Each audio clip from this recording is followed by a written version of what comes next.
Class 7 विषय विज्ञान दिनांक 3/10/2020 अध्याय 8 पवन तूफान और चक्रवात के जिसके अंतर्गत 8.5 में तड़ीर झंझा और चक्रवात। जैसे हमने कई बार देखा होगा, कई घटनाएं ऐसी दो घटनाओं जैसे तड़ीर झंझा और चक्रवात के बारे में हम बता चुके हैं, परंतु तड़ीर झंझा भारत जैसे गर्म और आर्द्र उष्णकटिबंधीय क्षेत्रों में अक्सर विकसित होते रहते हैं। ताप में वृद्धि होने के कारण ऊपर की ओर उड़ती हुई पवन प्रबल हो जाती है। पवन वायु में पहले से विद्यमान जल बूंदों को अपने साथ ऊपर की ओर ले जाती है और पुनः नीचे की ओर गिरने लगती है। गिरती हुई जल की बूंदें तीव्र वेग से ऊपर उठती हुई वायु की परस्पर क्रिया से बिजली तड़ीर कांपती है, जिसे ध्वनि उत्पन्न होती है। इसी घटना को हम तड़ीर झंझावत कहते हैं। जैसे तड़ीर झंझा से बचाव के कुछ उपाय या सावधानियाँ, जैसे हम यदि झंझा के साथ तड़ीर बिजली भी गिरे तो उसे तड़ीर झंझावत कहते हैं। जैसे हमको क्या सावधानियाँ रखनी चाहिए, किसी ऐसे वृक्ष के नीचे आश्रय न लें जो अलग अलग हो। यदि आप वन में हैं तो किसी छोटे वृक्ष के नीचे आश्रय लें। खुली जमीन पर न लेटें। धातु की ठंडी डंडी वाले छाते का उपयोग न करें। खिड़की के निकट न बैठें। खुले गिराज, भंडारण शेड, धात्विक चादरों की छत वाले शेड आदि आश्रय लेने के लिए उपयुक्त स्थान नहीं होते। कार अथवा बस आश्रय लेने के लिए सुरक्षित स्थान है। यदि आप जल में हैं तो बाहर निकल कर किसी इमारत में चले जाएं। अब आता है तड़ीर झंझा कैसे चक्रवात बन जाता है। देखिए, जल को द्रव में वाष्प अवस्था में परिवर्तन करने के लिए उष्मा की आवश्यकता होती है। वाष्प के द्रव में संघनित होने पर वो उष्मा वापस मिल जाती है। इसके समर्थन में आप कोई अनुभव बता सकते हैं। बादल के बनने के पहले जल वायुमंडल से उष्मा लेकर वाष्प में परिवर्तन हो जाता है। जब जल वाष्प वर्षा की बूंदों के रूप में पुनः द्रव रूप में परिवर्तित होती है तो वो उष्मा वायुमंडल में निर्मुक्त हो जाती है। निर्मुक्त होने वाली उष्मा से आसपास की वायु गर्म हो जाती है और गर्म वायु ऊपर की ओर उठती है, जिससे वायु दाब कम हो जाता है। फलस्वरूप तड़ीर झंझा के केंद्र की ओर उच्च वेग की अधिक वायु गति करने लगती है। इस चक्र की पुनरावृत्ति अनेक बार होती रहती है। घटनाओं के इस श्रृंखला का अंत बहुत निम्न दाब के ऐसे तंत्र के निर्माण के साथ होता है जिसके चारों ओर उच्च वेग की वायु की अनेक परतें कुंडली के रूप में घूमती हैं। मौसम की इस स्थिति को हम चक्रवात कहते हैं। वायु वेग और वायु दिशा चक्रवात के तापमान आर्द्रता में वृद्धि करने वाले कुछ कारक हैं। जैसे देखिए, किसी चक्रवात का केंद्र एक शांत क्षेत्र होता है। इसे झंझा का नेत्र कहते हैं। कोई विशाल चक्रवात वायुमंडल में वायु का तेजी से घूर्णन करता पिंड होता है जो पृथ्वी तल से 10 से 15 किलोमीटर की ऊंचाई पर स्थित होता है। चक्रवात के नेत्र का व्यास 10 से 30 किलोमीटर तक होता है। बादलों से मुक्त क्षेत्र होता है। इसमें पवन का वेग न्यून होता है।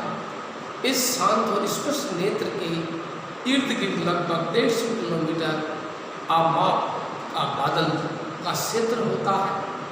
इस क्षेत्र में उच्च वेग की पवन 150 से 250 किलोमीटर और सघन वर्षा वाले घने बादल होते हैं, इस क्षेत्र से पूरे पवन वेग क्रमश कम होता जाता है। चक्रवातों की उत्पत्ति का प्रक्रम अत्यधिक जटिल होता है। इसे एक प्रतिरूप द्वारा दर्शाने का हम प्रयास करते हैं। चक्रवातों द्वारा होने वाला विनाश, जैसे आपने देखा होगा, चक्रवात काफ़ी विनाशकारी हो सकते हैं। तेज पवन समुद्र के जल की तटों को और धकेलती है। भले ही चक्रवात तट से सैकड़ों किलोमीटर दूर हो, ये चक्रवात के आगमन के पूर्व संकेत होते हैं। पवन द्वारा उत्पन्न होने वाली जल की लहरें इतनी शक्तिशाली होती है कि उनके आघात से कोई भी व्यक्ति बच नहीं सकता। चक्रवात के नेत्र में निम्न दाब के कारण उसके केंद्र में जल सतह उच्च स्तर तक उठ जाता है। उठता जल 3 से 12 मीटर की ऊंचाई तक उठ सकता है। ऐसा लगता है मानो जल की दीवार तट की ओर बढ़ती आ रही है। इसके परिणाम स्वरूप समुद्र का पानी कम ऊंचाई पर स्थित तटीय क्षेत्रों में प्रवेश कर जाता है, जिससे जीवन और संपत्ति की गंभीर हानि होती है। ये पानी मृदा की ऊर्जा को भी कम कर देता है। चक्रवात के तट को पार करते समय होने वाली लगातार वर्षा बाढ़ की स्थिति को और भयानक बना देती है।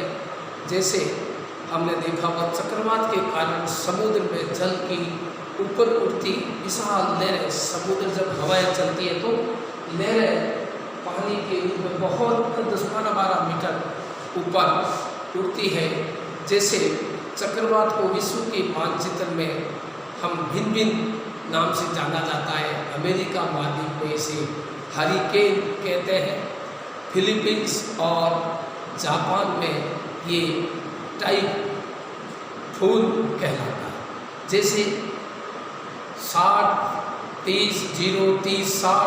और दक्षिणी प्रशांत महासागर चक्रवात, हरिकेन, टाइफून, उत्तरी प्रशांत महासागर, उत्तरी अटलांटिक महासागर में हरिकेन पाया जाता है। उत्तरी अटलांटिक महासागर और हिंद महासागर चक्रवात आदि किसी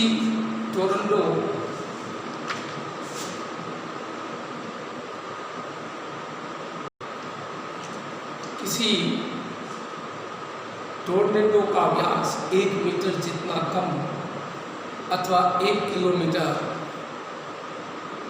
अथवा उससे भी अधिक हो सकता है।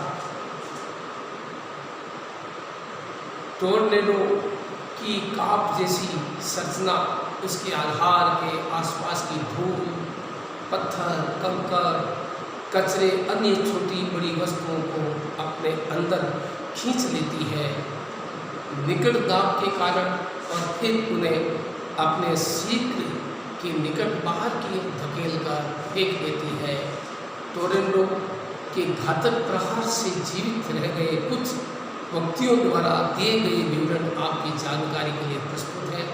डिस्कवरी चैनल की यंग डिस्कवरी सीरीज में टोर्नेडो से सुरक्षा की एक विधि, मैंने बादल को अपनी ओर आते देखा और घर के भीतर आश्रय लेने का प्रयास किया, लेकिन जैसे ही मैं दरवाजे तक पहुंचा, घर हवा में उड़ गया। मुझे कतई चोट नहीं लगी। तूफान के बाद हमें गेहूं के खेतों से कचरे को साफ करना था। हमें वहाँ टूटे हुए बोर्ड और वृक्षों की शाखाओं के साथ साथ मुर्गियों के झुंडों, मुर्गियाँ और खरगोशों के मर्द शरीर देखने को मिले। उन्हें देखकर ऐसा लग रहा था कि ऐसे किसी ने उनके शरीर से उनकी खाल उतार ली। टोर्नेडो से बचाव के लिए आश्रय भूमि में गहराई पर अथवा किसी भवन के अंदरूनी भाग में स्थित ऐसे कक्ष होते हैं जिनमें खिड़कियां नहीं होती। यदि ऐसे आशय उपलब्ध न हो तो टोर्नेडो से बचाव के लिए खिड़कियों को बंद करके किसी मेज बेंच आदि के नीचे आश्रय लेना बेहतर रहता है। इन स्थानों से में कचरा आसानी से नहीं पहुंचता। बचाव के लिए आपको घुटनों के बल नीचे झुककर अपनी बाहों को अपने सिर और गर्दन के चारों ओर लपेट लेना चाहिए।